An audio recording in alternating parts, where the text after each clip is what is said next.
Okay, this is another video in my series of Chrome OS notebook videos that I have posted up.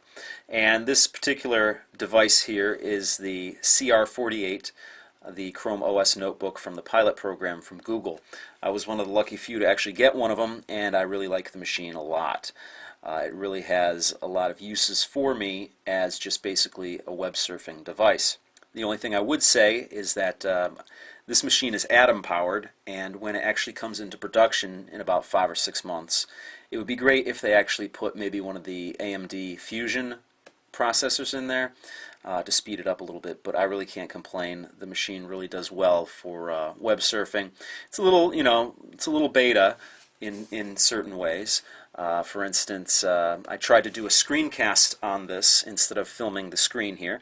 I wanted to actually do a screencast with this, but I wasn't able to get any of the web-based screencasting programs to work because the Java applet wouldn't work with the device as of yet.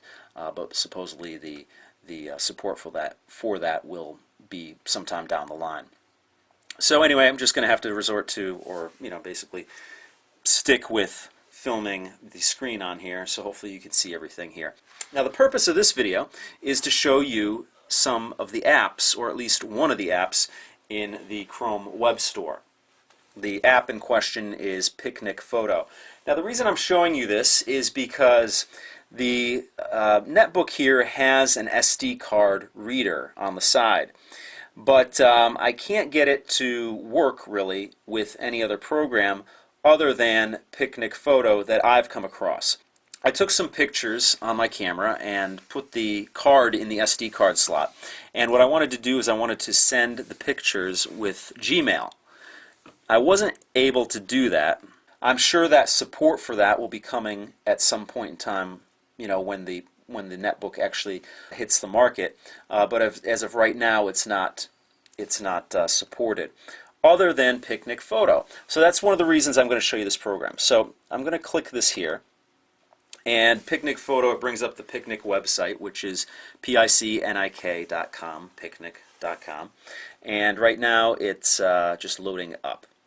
So I'm going to insert my SD card that I took all my photos on and put it into the Chrome OS notebook here.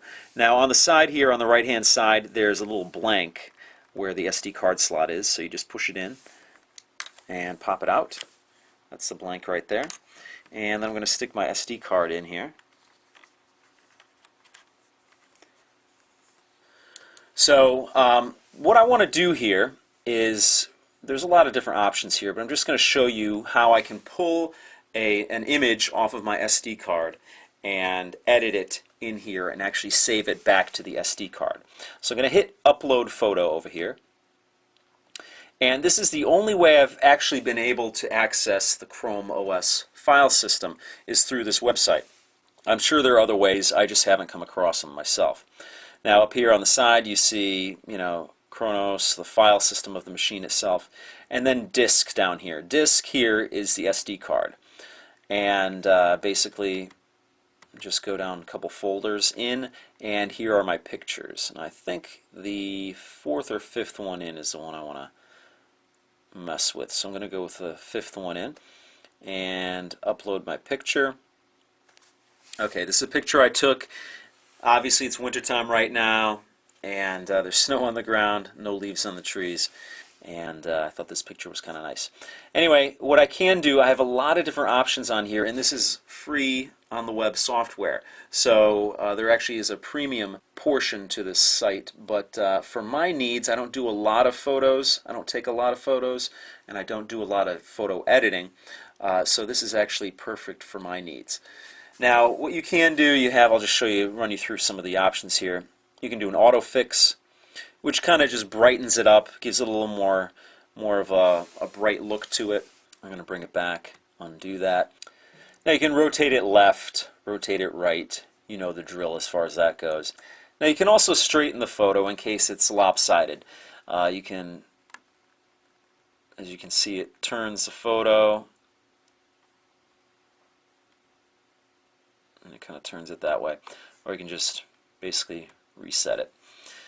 These are some basic options that you can change, but it's deep enough, like I said, for my needs. Your basic crop here. There you go. I can crop it there. Undo this. You can resize this. You can put new dimensions in here, keeping the proportions or not keep them, so it'll distort the photo. You can use percentages instead of the actual dimensions. You can do that. I'll just show you that real quick. You can make it smaller, 500 by 375, or just bring it back to the 1024 by 768. Another option on here is exposure. Now you can change the exposure on here. You can increase it, wash it out, or decrease it and make it a little more moody looking. Or you can change the contrast on it too. You can wash it out, or again make it a little more stylized. I'm actually going to keep it like that because it looks pretty cool. Okay, and then you got the colors you can mess with. Color saturation, you can increase it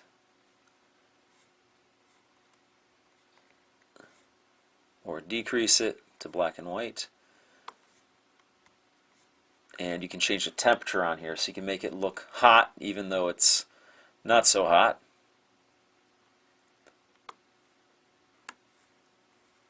Or bring it more into the blues, bring it down. Alright. And let's see, you can sharpen the image. And then red eye. So if you have red eyes, you have the human or fur ball. So if you have, person or a pet or something that has red eye in it, you can adjust it there. Okay, you can also add to the picture if you want. I'm going to go over to the Create tab over here, and you can use different frames. You can put a red nose on if you had a subject on there. I'm just going to check out the effects here. You can do a black and white effect, sepia, boost color, soften, vignette. Your basic, photo editing filters that you can put on. And it's pretty cool because it's all for free and it's all web-based, so that's pretty cool. Now you can also add text to the picture here if you want, and you have a bunch of different fonts that you could put here. So let's find one and add some text. Let's try Relaxing Blaze and put some text in here.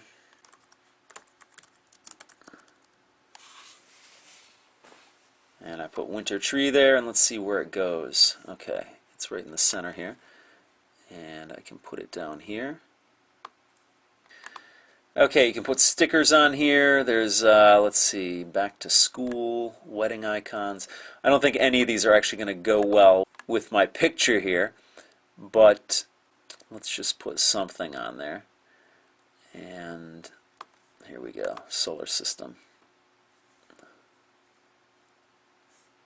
There we go, we got a smiling little moon up there. Sort of looks like a banana, actually. There we go. It doesn't really go well with my picture, but I'm just showing you this here. Now we got the touch-up option here, and that looks like it's a premium option here. So we don't need to go through that. We're just going through the free part of this program.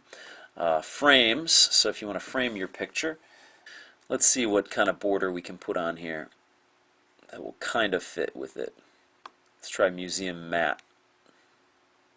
Okay, that works. That pretty much does it for messing with the photograph here. And what I'm going to show you now, you can just save it back to the SD card. And here we go. So I'm just going to name this Winter. It's going to be a JPG. And just keeping the dimensions there, it's 100%. Format is JPG, best for most photos. You actually have the option of PNG, GIF, bitmap, PDF, and TIFF file. JPEG compression quality, I'm going to put it at the top. Right now it's 8, but I'm going to put it for the best quality, so it's going to be 10. And right now it's compressing. Okay, what I'm going to do now is I'm going to save the photo. So I'm going to save it back to the disk here, which is the SD card, and I'm going to go down into the file folders here, and I'm just going to save it in here. Again, it should show up as Winter JPEG, so I'm going to save it there, and let's see what we got here. It's saved. Now this Picnik.com appears to be a site where you can actually upload photos to it for sharing, and also, as I showed you, edit the photos themselves.